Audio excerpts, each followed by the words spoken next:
Profit loss percentage का एक most important most repeated question देखो, जो अक्सर एग्जाम में पूछा जाता है और इसे सोल्व करना मुश्किल हो जाता है। आज हम इसका बेस्ट अप्रोच देखेंगे।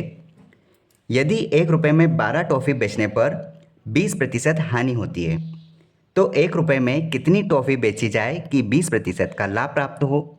यहाँ पर क्वेश्चन में समझो, यहाँ पर कहा गया है कि 1 रुपये में जब 12 टॉफ़ी बेची जा रही है तो हानि हो रही है, ठीक है। यदि हम 1 रुपये में कुछ टॉफ़ियाँ बेचें और वो टॉफ़ी कितनी होगी कि हमको 20% का फ़ायदा हो जाए, मतलब पहले हो रहा था घाटा और अब हमें चाहिए कि उसमें फ़ायदा हो। ऐसे क्वेश्चन को हम कैसे डील करेंगे, यहाँ देखो, यहाँ पर कहा है कि ये जो 1 रुपया है, इस 1 रुपया में टॉफ़ियों की संख्या कितनी बोला है, 12 टॉफ़ियाँ बेची जा रही है। और हम जानते हैं कि जब बेचते हैं तो उसमें लाभ और हानि की गणना उस संख्या के बटे में होता है, मतलब कि हम यहाँ पर जो भी गणना होगी यहाँ पर हर में करेंगे। हानि हो रही है, ये वैल्यू अपने आप में 100% था। जब हानि हो रही है तो 100% वैल्यू में 20% हम लॉस कर देंगे, तो ये वैल्यू अपने आप में 80% बन जाता है, ठीक है।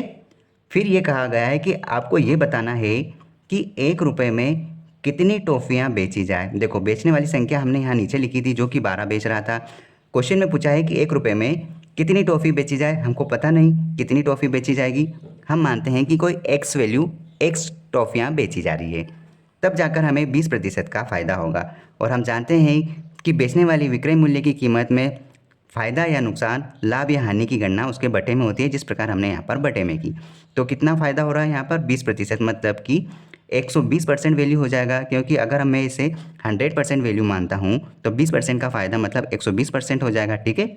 बस इसे आप सोल्व कर लो।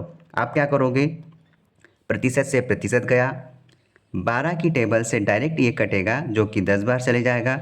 आप यहाँ पर 0 से 0 काटोगे, ठीक है, तो आपका आंसर यहाँ पर क्या आ जाएगा। आपको यहाँ पर 0 से 0 काटना है, 8 नहीं कटेगा, 8 ही रहेगा।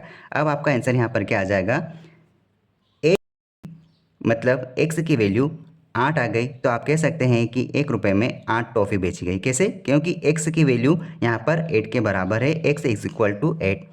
8 इज़ राइट आंसर। आप कह सकते हैं कि अगर 1 रुपये में 12 टॉफ़ियाँ बेची गई तो हानि 20% की हो रही है। अगर यदि मैं 1 रुपये में 8 टॉफ़ी बेचूंगा तो मेरे को फ़ायदा होगा डेफिनेटली, क्योंकि वो ज़्यादा बेच रहा था तो घाटा हो रहा था। अब वो सिर्फ 8 ही बेचेगा, 12 की जगह 8 बेचेगा तो उसको फ़ायदा हो जाएगा।